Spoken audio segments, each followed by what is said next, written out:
అమ్మవారి చీరలు. ఒక నగల వ్యాపారి దుకాణంలో పనిచేసే గోవర్ధనుడనే అతడి ఉద్యోగం హఠాత్తుగా పోయింది. లక్షలు గడించిన అతడి యజమాని సముద్ర వ్యాపారం మీద మోజుతో కుటుంబంతో సహా ఊరు విడిచి వెళ్లిపోయాడు. వ్యాపారి వెళ్లే ముందు గోవర్ధనుడి చేతిలో 1000 రూపాయలు పెట్టి, ఇన్నాళ్ళు నా దగ్గర నమ్మకంగా పనిచేసినందుకు ఈ డబ్బు నీకు ఇస్తున్నాను, ఇక నీ దారి నువ్వు చూసుకో అని చెప్పాడు. ఉద్యోగం పోయినందుకు చెప్పరానంతగా విచారపడుతూ ఇల్లు చేరిన గోవర్ధనుడితో అతని భార్య గోమతి, జరిగిన దానికి విచారించవలసిన అవసరం ఏదీ లేదు. ఈ యజమాని ఇచ్చిన ఈ 1000 వరహాలతో మనం సొంత వ్యాపారం ప్రారంభిద్దాం అన్నది. సొంత వ్యాపారమా, ఏమిటది అని అడిగాడు గోవర్ధనుడు. నువ్వు సోమపురం నుంచి మంచి జరి ఉన్న రంగు చీరలు, తెల్ల చీరలు కొనుక్కునిరా. నీళ్లలో తడిసిన వెలవని రంగులు కుంచే తీసుకొస్తే ఆ చీరల మీద నేను అందమైన పువ్వులు, లతలు చిత్రీకరిస్తాను. అప్పుడు అవి ఎంతో కొత్తగా ప్రత్యేకమైనవిగా కనిపించి పట్నంలో మంచి ధరకు అమ్ముడుపోతాయి అన్నది గోమతి. భార్య చెప్పినట్లే వారం తిరగకుండా గోవర్ధనుడు చీరలు తెచ్చాడు. వాటి మీద పువ్వులు, లతలు చిత్రించింది గోమతి. ఈ కొత్త రకం చీరలకు ఏదైనా మంచి పేరొకటి పెట్టాలని గోమతి ఆలోచించింది. అయితే సమయానికి నచ్చిన పేరేది ఆమెకు తట్టనే లేదు. తీరుబడిగా ఈ చీరలకు ఏం పేరు పెట్టాలో ఆలోచిస్తాను. పట్నం తీసుకుపోయావంటే కొత్త తరహాగా ఉన్న ఈ చీరలు వెంటనే అమ్ముడుపోతాయి అన్నది భర్తతో గోమతి. చీరలను ఒక మూటగా కట్టింది. పట్నంలో గోవర్ధనుడు తీసుకువెళ్లిన చీరలను జనం ఎంతో ఆసక్తిగా చూశారు. అయితే వాటి మీద బొమ్మలు ఉతకగానే పోతాయనే భయంతో వాటిని ఎవ్వరూ కొనలేదు. అతడు సాయంకాలం వరకు తిరిగినా ఒక్క చీర కూడా అమ్ముడు కాలేదు. ఉసూరుమంటూ గోవర్ధనుడు తిరుగు ప్రయాణం అయ్యాడు. గోవర్ధనుడు తమ గ్రామానికి దాపులనున్న ఒక ఊరి ప్రాంతం చేరేసరికి రాత్రి చాలా పొద్దుపోయింది. అతడు ఆ పైన నడవలేక కాసేపు విశ్రాంతి తీసుకుందామని దాపులనున్న అమ్మవారి గుడి అరుగు మీద కూర్చున్నాడు. ఒక అరగంట తర్వాత గోవర్ధనుడు అరుగు దిగి చీరల మూటను నెత్తిన పెట్టుకుంటూ ఉండగా, మూటలో మంచి మంచి చీరలున్నాయే అంటూ అమ్మవారు ప్రత్యక్షమైంది. గోవర్ధనుడు ఒక త్రుటికాలం నివ్వెరపోయి ఆ తరువాత తేరుకుని ఎంతో వినయంగా, అవును తల్లి, అమ్మడానికి పట్నం తీసుకువెళ్లాను. నా దురదృష్టం ఒక్కటైనా అమ్ముడుపోలేదు అన్నాడు. అలాగా, ఏవి, నేను చూస్తాను అన్నది అమ్మవారు. గోవర్ధనుడు మూట విప్పి ఒక్కొక్క చీరను అమ్మవారికి చూపించసాగాడు. ఈ రంగు నాకు చాలా ఇష్టం, ఈ పువ్వులు బాగున్నాయి, ఈ జరీ చీర నాకు నచ్చింది అంటూ అమ్మవారు చీరలన్నిటినీ ఒక పక్కగా పెట్టింది. తరువాత ఆమె తన చీర కొంగునున్న చిరుగులను గోవర్ధనుడికి చూపుతూ, పూజారి, ఈ చిరుగుల చీర నాకు కట్టబెట్టి వారం కావస్తున్నది. బట్టలు మంచివి లేనందున భక్తుల ఎదలు చిరాకుగా ఉంటున్నవి.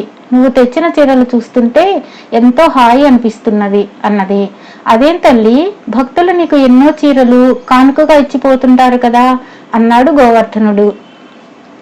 వాళ్ళు కానుకగా ఇచ్చిన వాటిలో మంచివన్నీ పూజారి గయ్యాళి భార్య తన సొంతం చేసుకుంటుంది. ఇక పూజారి నాకు కట్టబెట్టేవన్నీ నాసిరకం చీరలు. ధర్మకర్తకు అతడు భార్య వైపు చుట్టం కావడంతో ఆయన పూజారిని గుడ్డిగా నమ్మి గుడి బాధ్యత మొత్తం అప్పగించాడు అన్నది అమ్మవారు. గోవర్ధనుడు అమ్మవారికి నమస్కరించి, మా చీరలు నువ్వు తీసుకోవడం మా అదృష్టం తల్లి, ఇక వెళతాను అంటూ అక్కడి నుంచి లేచి కదలబోయాడు. ఆగాగు, చీరల డబ్బు మర్చావా? రేపు ఉదయాన్నే ధర్మకర్త ఇంటికి వెళ్ళి అమ్మవారు నా దగ్గర 2000 వరహాల ఖరీదు చేసే చీరలు బేరం చేసి కొన్నారు, ఆ డబ్బు ఇవ్వండి అని అడుగు. అందువల్ల నీకు కొంతవరకు నాకు తప్పక మేలవుతుంది అన్నది అమ్మవారు. గోవర్ధనుడు పట్టరాని సంతోషంతో ఇల్లు చేరాడు. సంగతి విన్న గోమతి చాలా ఆనందపడింది.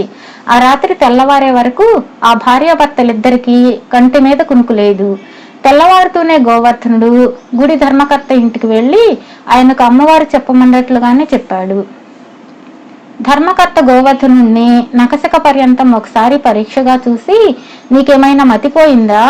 అమ్మవారిని దగ్గర చీరలు కొనడం ఏమిటి? అసలు ఆ తల్లి నీ కంటపడమా? చిచి, పో ఇక్కడి నుంచి అన్నాడు ఆగ్రహంతో.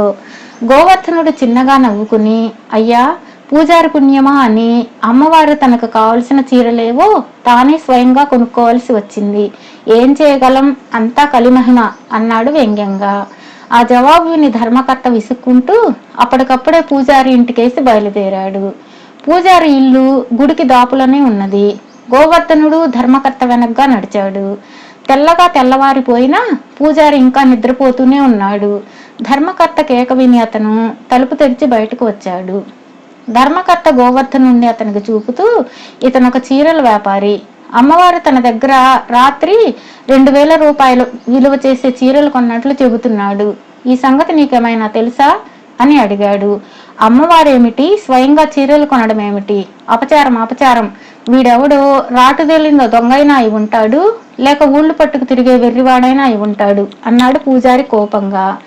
ధర్మకర్త చిరాగ్గా గోవర్ధనుడి కేసి చూసి పూజారితో, ఏ సంగతి తేలిపోతుంది, ముందు మీరు గుడి తలుపులు తెరవండి అన్నాడు. పూజారి గుడి తలుపులు తెరవగానే అమ్మవారి కాళ్ళ దగ్గర చీరల మూట కనిపించింది. ఆమె చిరుగులు పడిన పాత చీర కట్టుకుని ఉన్నది. ధర్మకర్త పూజారి కేసి తీవ్రంగా చూస్తూ, నిన్న సాయంత్రం మా అమ్మాయిని అత్తవారింటికి పంపేటప్పుడు అమ్మవారికి కానుకగా జరీపట్టు చీర సమర్పించాం.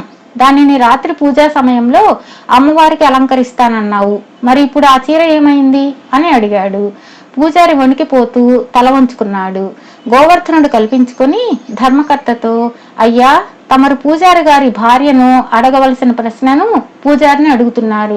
పాపం ఆయన ఏమని జవాబు ఇవ్వగలడు అన్నాడు.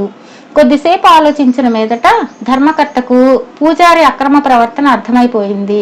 ఆయన అప్పటికప్పుడే పూజారిని తొలగించి గోవర్ధనుడికి 2000 వరహాలు ఇచ్చి ఎంతో మర్యాదగా సాగనంపాడు. ఈ జరిగిన సంగతి క్షణాల మీద ఆ గ్రామంలోనే కాక చుట్టుపక్కల ఉన్న గ్రామాల్లో కూడా తెలిసిపోయింది. ప్రజలు తండోపతండాలుగా అమ్మవారి గుడికి వచ్చి పూజలు ప్రార్థనలు చేయసాగారు.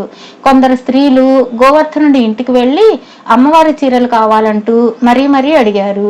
గోమతి చాలా సంతోషించి గోవర్ధనుడితో, మన చీరలకు పేరు పెట్టే శ్రమ తప్పింది. ప్రజలే వాటికి అమ్మవారి చీరలని పేరు పెట్టారు కదా, కష్టపడి పనిచేసే మనకు ఆ తల్లి దయ వల్ల ఇక ఏ లోటు ఉండదు అన్నది సంతోషంగా.